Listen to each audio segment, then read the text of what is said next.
सभी श्रोताओं को मेरा प्यार भरा नमस्कार। दोस्तों, आज सुनते हैं मुंशी प्रेमचंद जी की एक कहानी जिसका शीर्षक है सुहाग की साड़ी। यह कहना भूल है कि दाम्पत्य सुख के लिए स्त्री पुरुष के स्वभाव में मेल होना आवश्यक है। श्रीमती गौरा और श्रीमान कुंवर रतन सिंह में कोई बात न मिलती थी। गौरा उदार थी, रतन सिंह कौड़ी कौड़ी को दांतों से पकड़ते थे। वह हंसमुख थी, रतन सिंह चिंताशील थे। वह कुल मर्यादा पर जान देती थी, रतन सिंह इसे आडंबर समझते थे। उनके सामाजिक व्यवहार और विचार में भी घोर अंतर था। यहाँ तक कि उदारता की बाजी रतन सिंह के हाथ थी। गौरा को सहभोज से आपत्ति थी, विधवा विवाह से घृणा और अछूतों के प्रश्न से विरोध। रतन सिंह इन सभी व्यवस्थाओं के अनुमोदक थे। राजनीतिक विषयों में यह विभिन्नता और भी जटिल थी। गौरा वर्तमान स्थिति को अटल, अमर, अपरिहार्य समझती थी। इसलिए वह नरम गरम, कांग्रेस, स्वराज, होम रूल सभी से विरक्त थी। कहती, ये मुट्ठी भर पढ़े लिखे आदमी क्या बना लेंगे, चने कहीं भाड़ फोड़ सकते हैं। रतन सिंह पक्के आशावादी थे। राजनीतिक सभा की पहली पंक्तियों में बैठने वाले, कर्म क्षेत्र में सबसे पहले कदम उठाने वाले, स्वदेश व्रतधारी और बहिष्कार के पूरे अनुयायी। इतनी विषमताओं पर भी उनका दाम्पत्य जीवन सुखमय था। कभी कभी उनमें मतभेद अवश्य हो जाता था, पर वे समीर के वे झोंके थे जो स्थिर जल को हल्की हल्की लहरों से आभूषित कर देते हैं। वे प्रचंड झोंके नहीं जिनसे सागर विप्लव क्षेत्र बन जाता है। थोड़ी सी सदिच्छा सारी विषमताओं और मतभेदों का प्रतिकार कर देती थी। विदेशी कपड़ों की होलियां जलाई जा रही थीं। स्वयं सेवकों के जत्थे भिखारियों की भांति द्वारों पर खड़े हो होकर विलायती कपड़ों की भिक्षा मांगते थे, और ऐसा कदाचित ही कोई द्वार था जहां उन्हें निराश होना पड़ता हो। खद्दर और गाढ़े के दिन फिर गए थे। नयन सुख, नयन दुख, मलमल और तंजेब तन बेद हो गए थे। रतन सिंह ने आकर गौरा से कहा, लाओ, अब सब विदेशी कपड़े संदूक से निकाल दो, दे दूं। गौरा ने कहा, अरे तो इसी घड़ी कोई साइत निकली जाती है, फिर कभी दे देना। रतन ने कहा, वाह, लोग द्वार पर खड़े कोलाहल मचा रहे हैं और तुम कहती हो फिर कभी दे देना। गौरा ने कहा, तो यह कुंजी लो, निकाल कर दे दो। मगर यह सब है लड़कों का खेल। घर फूकने से स्वराज न कभी मिला है और न मिलेगा। रतन ने कहा, मैंने कल ही तो इस विषय पर तुमसे घंटों सिरपच्ची की थी। उस समय तुम मुझसे सहमत हो गई थी। आज तुम फिर वही शंकाएं करने लगी। गौरा ने कहा, मैं तुम्हारे अप्रसन्न हो जाने के डर से चुप हो गई थी। रतन ने कहा, अच्छा, शंकाएं फिर कर लेना, इस समय जो करना है वह करो। गौरा ने कहा, लेकिन मेरे कपड़े तो न लोगे ना। रतन ने कहा, सब देने पड़ेंगे। विलायत का एक सूत भी घर में रखना मेरे प्रण को भंग कर देगा। इतने में राम टहल साइस ने बाहर से पुकारा, सरकार, लोग जल्दी मचा रहे हैं। कहते हैं अभी कई मोहल्लों का चक्कर लगाना है। कोई गाढ़े का टुकड़ा हो तो मुझे भी मिल जाए। मैंने भी अपने कपड़े दे दिए। केसर मेहरी कपड़ों की एक गठरी लेकर बाहर जाती हुई दिखाई दी। रतन सिंह ने पूछा, क्या तुम भी अपने कपड़े देने जाती हो?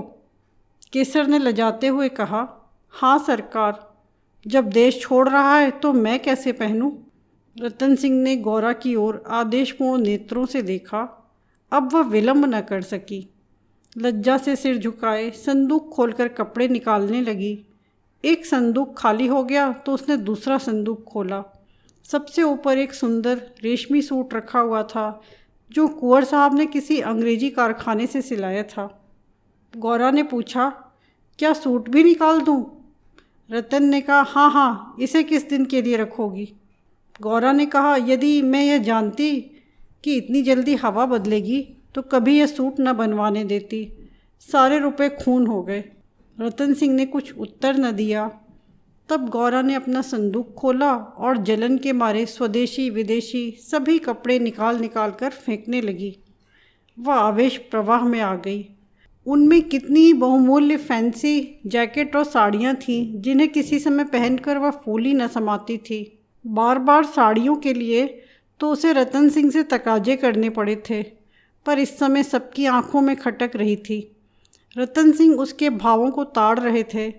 स्वदेशी कपड़ों का निकाला जाना उन्हें अखर रहा था, पर इस समय चुप रहने ही में कुशल समझते थे।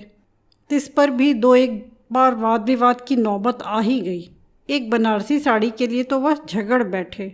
उसे गौरा के हाथों से छीन लेना चाहा, पर गौरा ने एक न मानी, निकाल ही फेंका। सहसा संदूक में से केसरिया रंग की तंजेब की साड़ी निकल आई, जिस पर पक्के आंचल और पल्ले टके हुए थे। गौरा ने उसे जल्दी से लेकर अपनी गोद में छिपा लिया। रतन सिंह ने पूछा, कैसी साड़ी है? गौरा ने कहा, कुछ नहीं, तंजेब की साड़ी है, आंचल पक्का है। रतन ने कहा, तंजेब की है तब तो ज़रूर ही विलायती होगी, उसे अलग क्यों रख लिया? क्या वह बनारसी साड़ियों से अच्छी है? गौरा ने कहा, अच्छी तो नहीं है, पर मैं इसे न दूंगी। रतन ने कहा, वाह, विलायती चीज़ को मैं न रखने दूंगा, लाओ इधर। गौरा बोली, नहीं, मेरी खातिर इसे रहने दो। रतन ने कहा, तुमने मेरी खातिर से एक भी चीज़ न रखी, मैं क्यों तुम्हारी खातिर करूं? गौरा बोली, पैरों पड़ती हूँ, जिद न करो। रतन ने कहा, स्वदेशी साड़ियों में से जो चाहो रख लो, लेकिन इस विलायती चीज़ को मैं न रखने दूंगा। इसी कपड़े की बदौलत हम गुलाम बने, यह गुलामी का दाग मैं अब नहीं रख सकता, लाओ इधर। गौरा बोली, मैं इसे न दूंगी, एक बार नहीं 1000 बार कहती हूँ कि न दूंगी। रतन ने कहा, मैं इसे लेकर छोड़ूंगा, इस गुलामी के पटके को, इस दासत्व के बंधन को किसी तरह न रखूंगा। गौरा ने कहा, नाहक जिद करते हो।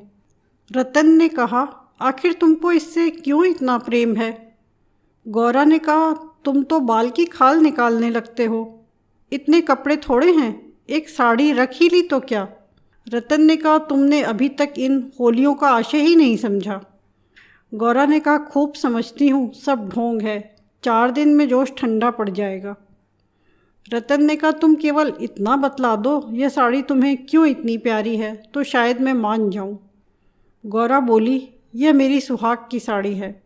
रतन जरा देर सोचकर बोला, तब तो मैं इसे कभी न रखूँगा। मैं विदेशी वस्त्र को यह शुभ स्थान नहीं दे सकता। इस पवित्र संस्कार का यह अपवित्र स्मृति चिन्ह घर में नहीं रह सकता। मैं इसे सबसे पहले होली की भेंट करूँगा। लोग कितने हदबुद्धि हो गए थे कि ऐसे शुभ कार्यों में भी विदेशी वस्तुओं का व्यवहार करने में संकोच न करते थे। मैं इसे अवश्य होली में दूंगा। गौरा बोली, कैसा असगुन मुँह से निकालते हो?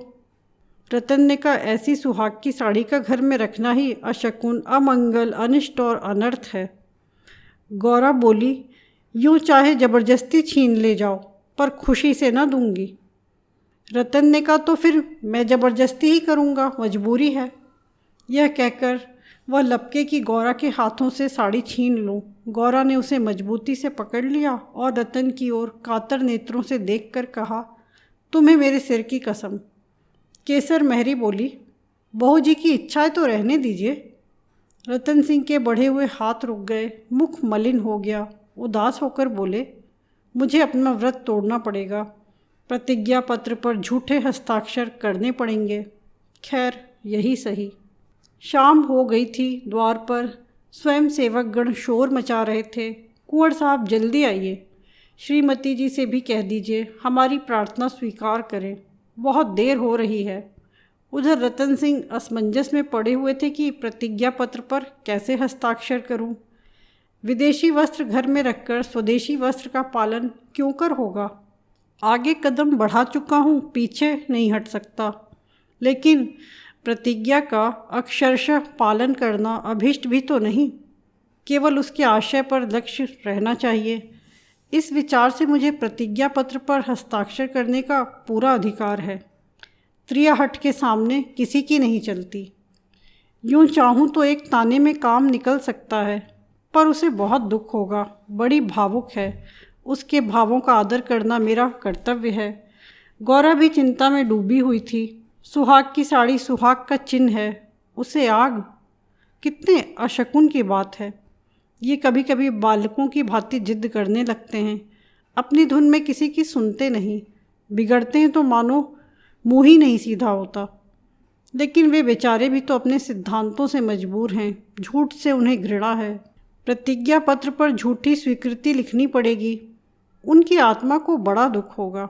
घोर धर्म संकट में पड़े होंगे। यह भी तो नहीं हो सकता कि सारे शहर में स्वदेशानुरागियों के सिरमौर बनकर उस प्रतिज्ञा पत्र पर हस्ताक्षर करने से आनाकानी करें। कहीं मुंह दिखाने को जगह न रहेगी। लोग समझेंगे बना हुआ है, पर शकुन की चीज़ कैसे दूं? इतने में उसने राम टहल साइज को सिर पर कपड़ों का गट्ठर लिए बाहर जाते देखा। केसर महरी भी एक गट्ठर सिर पर रखे हुए थी। पीछे पीछे रतन सिंह हाथ में प्रतिज्ञा पत्र लिए जा रहे थे। उनके चेहरे पर ग्लानि की झलक थी, जैसे कोई सच्चा आदमी झूठी गवाही देने जा रहा हो। गौरा को देखकर उन्होंने आंखें फेर लीं और चाहा कि उसकी निगाह बचाकर निकल जाऊं। गौरा को ऐसा जान पड़ा कि उनकी आंखें डबडबाई हुई हैं। वह राह रोक कर बोली, जरा सुनते जाओ। रतन ने कहा, जाने दो, दिक न करो, लोग बाहर खड़े हैं। उन्होंने चाहा कि पत्र को छिपा लूं, पर गौरा ने उसे उनके हाथ से छीन लिया। उसे गौर से पढ़ा और एक क्षण चिंतामग्न रहने के बाद वह बोली, वह साड़ी भी लेते जाओ। रतन ने कहा, रहने दो, अब तो मैंने झूठ लिख ही दिया। गौरा ने कहा, मैं क्या जानती थी तुम ऐसी कड़ी प्रतिज्ञा कर रहे हो? रतन ने कहा, यह तो मैं तुमसे पहले कह चुका था। गौरा बोली, मेरी भूल थी, क्षमा कर दो और इसे लेते जाओ। रतन ने कहा, जब तुम इसे देना अशकुन समझती हो तो रहने दो। तुम्हारी खातिर थोड़ा सा झूठ बोलने में मुझे कोई आपत्ति नहीं है। गौरा ने कहा, नहीं, लेते जाओ। अमंगल के भय से तुम्हारी आत्मा का हनन नहीं करना चाहती। यह कहकर उसने अपनी सुहाग की साड़ी उठाकर पति के हाथों में रख दी। रतन ने देखा, गौरा के चेहरे पर एक रंग आता है, एक रंग जाता है, जैसे कोई रोगी अंतरस्थ विषम वेदना को दबाने की चेष्टा कर रहा हो। उन्हें अपनी अहृदयता पर लज्जा आई। हाँ, केवल अपने सिद्धांत की रक्षा के लिए, अपनी आत्मा के सम्मान के लिए मैं इस देवी के भावों का वध कर रहा हूँ। यह अत्याचार है। साड़ी गौरा को देकर बोले, तुम इसे रख लो, मैं प्रतिज्ञा पत्र को फाड़े डालता हूँ। गौरा ने दृढ़ता से कहा, तुम न ले जाओगे तो मैं खुद जाकर दे आऊँगी। रतन विवश हो गए, साड़ी ली और बाहर चले आए। उसी दिन से गौरा के हृदय पर एक बोझ सा रहने लगा। वह दिल बहलाने के लिए नाना उपाय करती, जलसों में भाग लेती, सैर करने जाती, मनोरंजक पुस्तकें पढ़ती, यहाँ तक कि कई बार नियम के विरुद्ध थिएटरों में भी गई। किसी प्रकार अमंगल कल्पना को शांत करना चाहती थी, पर यह आशंका एक मेघमंडल की भांति उसके हृदय पर छाई रहती थी। जब एक पूरा महीना गुजर गया और उसकी मानसिक वेदना दिनों दिन बढ़ती ही गई, तो कुंवर साहब ने उसे कुछ दिनों के लिए अपने इलाके पर ले जाने का निश्चय किया। उसका मन उनके आदर्श प्रेम का नित्य तिरस्कार किया करता था। वह अक्सर देहातों में प्रचार का काम करने जाया करते थे, पर अब अपने गांव से बाहर न जाते, या जाते तो संध्या तक जरूर लौट आते। उनकी एक दिन की देर, उनका साधारण सिरदर्द और जुकाम उसे अव्यवस्थित कर देते थे। वह बहुधा बुरे स्वप्न देखा करती। किसी अनिष्ट की काल्पनिक अस्तित्व की छाया उसे अपने चारों ओर मंडराती हुई प्रतीत होती थी। वह तो देहात में पड़ी हुई शंकाओं की कठपुतली बनी हुई थी। इधर उसकी सुहाग की साड़ी स्वदेश प्रेम की वेदी पर भस्म होकर रिद्धि प्रदायिनी भभूत बनी हुई थी। दूसरे महीने के अंत में रतन सिंह उसे लेकर लौट आए। गौरा को वापस आए 3-4 दिन हो चुके थे, पर असबाब को संभालने और नियत स्थान पर रखने में वह इतनी व्यस्त रही कि घर से बाहर न निकल सकी थी। कारण यह था कि केसर महरी उसके जाने के दूसरे ही दिन छोड़कर चली गई थी और अभी उतनी चतुर दूसरी महरी मिली न थी। कुंवर साहब का साइस राम टहल भी छोड़ गया था। बेचारे कोचवान को साइस का भी काम करना पड़ता था। संध्या का समय था। गौरा बरामदे में बैठी आकाश की ओर एकटक होकर ताक रही थी। चिंताग्रस्त प्राणियों का एकमात्र यही अवलंब है। सहसा रतन सिंह ने आकर कहा, चलो आज तुम्हें स्वदेशी बाजार की सैर करा लावें। यह मेरा ही प्रस्ताव था, पर 4 दिन यहाँ आए हो गए, उधर जाने का अवकाश ही न मिला। गौरा ने कहा, मेरा तो जाने को जी नहीं चाहता, यहीं बैठकर कुछ बातें करो। रतन ने कहा, नहीं, चलो देख आएं, 1 घंटे में लौट आएंगे। अंत में गौरा राजी हो गई। इधर महीनों से बाहर न निकली थी। आज उसे चारों तरफ एक विचित्र शोभा दिखाई दी। बाजार कभी इतनी रौनक पर न था। वह स्वदेशी बाजार में पहुंची तो जुलाहों और कोरियों को अपनी अपनी दुकान सजाए बैठे देखा। सहसा एक वृद्ध कोरी ने आकर रतन सिंह को सलाम किया। रतन सिंह चौंक कर बोले, राम टहल, तुम अब कहाँ हो? राम टहल का चेहरा श्री संपन्न था। उसके अंग अंग से आत्मसम्मान की आभा झलक रही थी। आंखों में गौरव ज्योति थी। रतन सिंह को कभी अनुमान न हुआ था कि अस्तबल साफ करने वाला बुढ़ा राम टहल इतना सौम्य और इतना भद्र पुरुष है। वह बोला, सरकार, अब तो अपना कारोबार करता हूँ। जब से आपकी गुलामी छोड़ी तब से अपना काम में लग गया। आप लोगों की निगाह हम गरीबों पर हो गई, हमारा भी गुजर हो रहा है। नहीं तो आप जानते ही हैं कि किस हालत में पड़ा हुआ था। जात का कोरी हूँ पर पापी पेट के लिए चमार बन गया था। रतन ने कहा, तो भाई अब मुँह मीठा कराओ। यह बाजार लगाने की मेरी ही सलाह थी, बिक्री तो अच्छी होती है। राम टहल ने कहा, हाँ सरकार, आजकल खूब बिक्री हो रही है, माल हाथों हाथ उड़ जाता है। यहाँ बैठते हुए 1 महीना हो गया, पर आपकी कृपा से लोगों के 4 पैसे थे, वे बेबाक हो गए। भगवान की दया से रूखा सूखा भोजन भी दोनों समय मिल जाता है, और क्या चाहिए। मालकिन की सुहाग की साड़ी का होली में आना कहिए और बाजार का दमकना कहिए। लोगों ने कहा, जब इतने बड़े आदमी होकर ऐसे शकुन की चीज़ की परवाह नहीं करते तो फिर हम विदेशी कपड़े क्यों रखें। जिस दिन होली जली है उसके 2-3 दिन पहले ही सरकार इलाके पर चले गए थे। उसके पहले भी सरकार कई दिनों तक घर से बहुत कम निकलते थे। मैं तो यही कहूँगा कि यह सारी माया उसी सुहाग की साड़ी की है। इतने में एक अधेड़ स्त्री गौरा के सामने आकर बोली, बहू जी, मुझे भूल तो नहीं गई।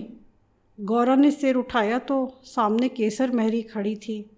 वह सुंदर साड़ी पहने हुए थी, हाथ पांव में मामूली गहने भी थे, चेहरा खिला हुआ था।